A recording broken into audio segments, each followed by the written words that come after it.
मैं वही पूछता हूँ सर। नहीं, भाषण नहीं। मैं भाषण दिया ही नहीं। अध्यक्ष महोदय, वर्तमान सरकार जो है हिमाचल प्रदेश में सत्ता में आई थी और इस बात को हमको मान करके चलना चाहिए कि सरकार को बनाने में कर्मचारियों का एक बहुत बड़ा योगदान रहा है। हमसे नाराज थे, ये सच्चाई थी और कोई वजह नहीं। हम सारी चीजें समय पर कर रहे थे, लेकिन एक ही चीज समय पर नहीं हो पाई, वो था ओपीएस। वो एक हमने कहा कि हम रास्ता तलाश रहे हैं, ढूंढ रहे हैं, लेकिन इन्होंने तब तक के लिए कहा कि हम पहली कैबिनेट की पहली बैठक में दे देंगे, इसलिए आप सत्ता में आए। अगर सत्ता में कर्मचारियों का आपको लाने में बहुत बड़ा योगदान रहा है तो स्वाभाविक रूप से उनके प्रति जो कमिटमेंट्स जो आप लोगों ने की थी उसको पूरा करना ये भी आपका दायित्व है।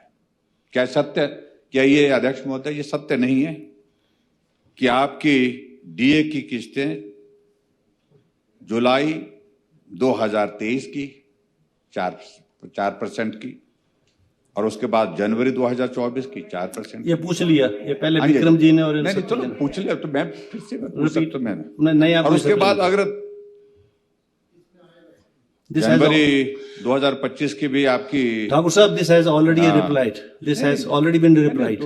डजंट मैटर सर, दोबारा मैटर, लेकिन मैं दोबारा से अगर नहीं सप्लीमेंट्री तो कोई नया होना चाहिए। 11% आपकी वही रेपिटेशन नहीं होनी चाहिए। 11% जो है आपकी जो है वो ड्यू है। और जबकि अभी गवर्नमेंट ऑफ इंडिया ने जनवरी इसमें 2025 में और भी जारी कर दी और मुझे लगता है कि और भी ज्यादा इसको देखें तो और भी ज्यादा बढ़ती है उस दृष्टि से। आप हमेशा इसी बात को कह रहे हैं कि पूर्व की सरकार, ये पूर्व की सरकार के बाद वर्तमान में भी सरकार है जो आपके नेतृत्व में है।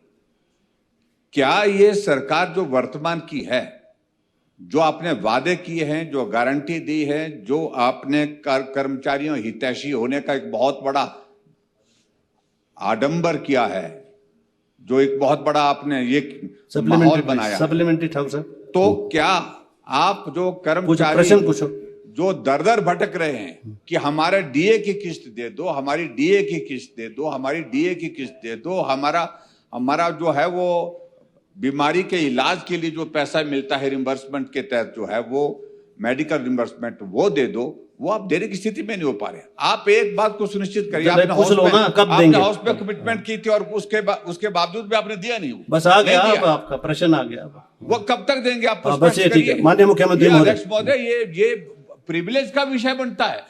हाउस में मुख्यमंत्री अनाउंस करते हैं, वो साल बीतने के बावजूद भी वो that is your right, you can resort to that also, that's I am not saying that you can resort to that. माननीय मुख्यमंत्री महोदय, this is what I have said initially also.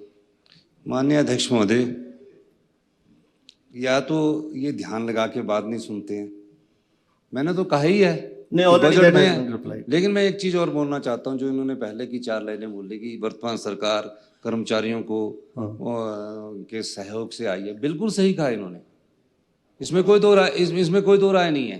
पर मैं इस बात का राजनीतिक बात ये कहना चाहता हूं कि आपकी सरकार के समय के भी जो डीए था वो हमने 4 और 3% दिया। और मैं ये कहना चाहता हूँ 6th पे कमीशन सरकारी कर्मचारी अधिकारियों को पिछली सरकार ने दे दिया चुनावों से 6 महीने पहले। और क्या किया, 10,000 करोड़ रुपए का एरियर अभी तक नहीं दिया।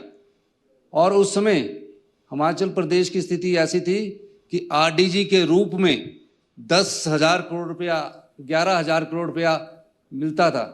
इस साल हमें आरडीजी के रूप में सिर्फ 3200 करोड़ रुपया मिला, यानी कि 8,000 करोड़ रुपया हमें आरडीजी के रूप में अभी तक नहीं मिल पा रहा है, क्योंकि वो इनको पहले 3 साल में 11,000, 10,000 और 11,000 करोड़ लेते गए।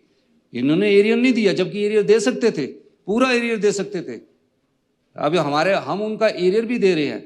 हम सभी वर्गों का सम्मान ख्याल रखते हुए हमने कहा कि पहले 75 साल से ऊपर के जितने कर्मचारी है उनका एरियर भी दो, फिर 70 से 75 साल के कर्मचारी है हमने हाई कोर्ट में बोला है कि हम उसका भी एरियर दे रहे। जब हम सब चीज़ों को सेटल कर रहे हैं तो आने वाले समय में जब बजट में घोषणा की है हम उसको देंगे।